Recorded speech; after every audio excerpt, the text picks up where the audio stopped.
The war in Sudan raises two unresolved questions. To what extent is Iran involved? Do the Islamists hold the threads of the conflict? The answer in Washington is that the threads of funding and armament pass through the Islamists and through channels that extend to Tehran. This was revealed by a new American decision. For the first time, the U.S. sanctions list includes Sudanese Finance Minister Jibril Ibrahim and the Al-Bara bin Malik Battalion. However, the extent of Iranian influence remains a subject of debate. I think that what we've heard from Sudanese authorities is that the Iranian influence is not significant, that they have not relied upon Iran for weapons, that Iran is itself a cash-strapped country. Then another side of the picture emerges. I think there was some new information in the U.S. sanctions suggesting that the Islamic Revolutionary Guard of Iran is actually on the ground and operational and providing training to elements of the Sudan armed forces. While ambiguity surrounds Sudan's relationship with Iran, the influence of the Islamists remains another factor, no less dangerous, in the continuation of the war.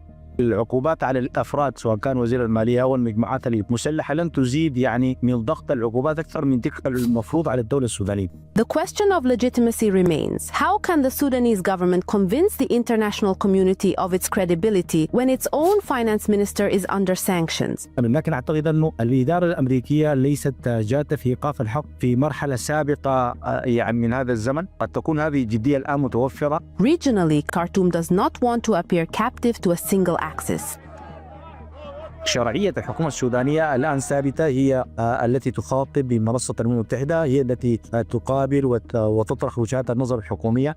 I think the fact that the finance minister has been added to a sanctions list undermines some credibility of the government. Intended more as a warning, Jibril went to Iran looking for financing for the government. There's been rumors that the Iranians have been selling weapons to the army. And so I think that this is a very explicit warning to the government in Sudan that if they pursue a more formal relationship of any kind with the government of Iran, that they will face immediate consequences as a result of that.